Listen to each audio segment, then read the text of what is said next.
Salve saudara-saudari terkasih dalam Kristus. Hari ini kita akan membahas satu topik penting yang sering menjadi perdebatan di tengah masyarakat, aborsi. Mengapa gereja Katolik melarang aborsi? Apa dasar iman dan moral gereja dalam menegaskan larangan ini? Topik ini bukan hanya menyentuh soal hukum, melainkan menyentuh inti dari ajaran gereja tentang martabat manusia, kasih Allah, dan nilai kehidupan. 1. Kehidupan adalah anugerah dari Allah. Gereja Katolik mengimani bahwa setiap kehidupan manusia adalah ciptaan Allah, dikehendaki secara pribadi olehnya dan memiliki martabat yang luhur sejak saat pembuahan. Kitab Suci.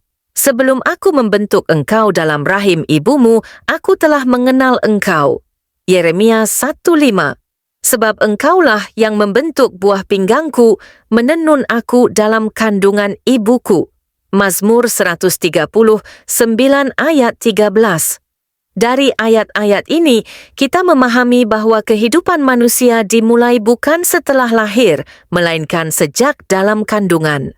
Bahkan sebelum terbentuk secara fisik, Allah sudah mengenal dan mengasihi setiap pribadi. 2. Ajaran gereja tentang kehidupan sejak pembuahan Katekismus Gereja Katolik, KGK.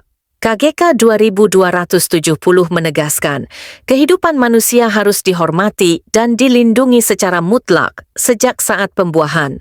Sejak saat pertama keberadaannya, manusia harus diakui memiliki hak-hak pribadi seorang manusia, di antaranya hak untuk hidup yang tak dapat diganggu-gugat oleh siapapun.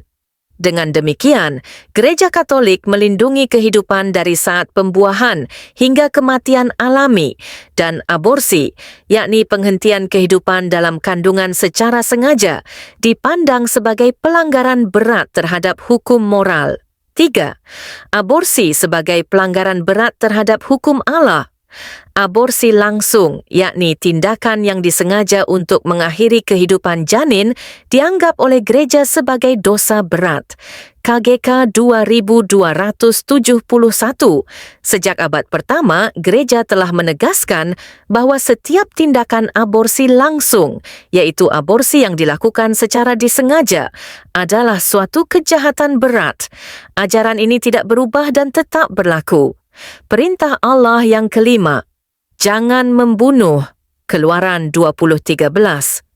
Membunuh kehidupan manusia yang belum lahir tetap termasuk dalam larangan ini karena martabat manusia tidak tergantung pada usia, kondisi, atau keadaan sosial.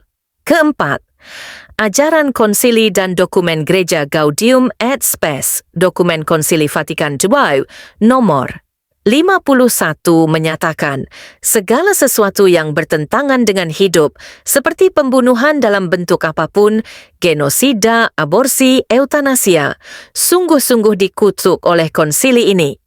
Evangelium Vitae, ensiklik Paus Yohanes Paulus II, nomor 58, dengan kewibawaan yang diberikan Kristus kepada Petrus dan para rasul, saya menyatakan bahwa aborsi langsung dan disengaja dalam bentuk apapun adalah tindakan jahat yang sangat berat. Kelima, belas kasih dan pendampingan. Walaupun gereja menolak aborsi, gereja tidak menolak pribadi yang melakukannya.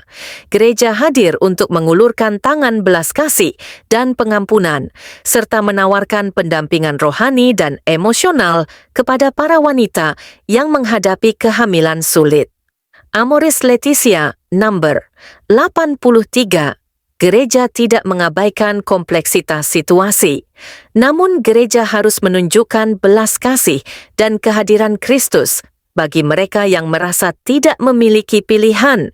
Gereja juga mendukung banyak rumah singgah, yayasan pro-life, dan pelayanan untuk ibu-ibu hamil yang mengalami tekanan agar mereka tidak merasa sendirian. 6. Gereja sebagai suara bagi yang tak bersuara, anak yang belum lahir tidak memiliki suara untuk membela dirinya. Maka gereja dalam semangat kasih Kristus menjadi suara bagi mereka, menyerukan keadilan dan perlindungan. Apa yang kamu lakukan untuk salah seorang dari saudaraku yang paling hina ini, kamu telah melakukannya untuk aku. Matius 25:40. Saudara-saudari terkasih, Gereja Katolik melarang aborsi bukan karena ingin menghukum, melainkan karena ingin melindungi hidup, baik hidup sang ibu maupun sang anak. Gereja percaya bahwa kasih Allah mencakup semua orang, termasuk mereka yang terluka karena keputusan masa lalu, dan bahwa selalu ada pengharapan dan jalan untuk kembali. Semoga kita semakin menghargai, melindungi, dan mencintai kehidupan dalam segala bentuk dan tahapnya.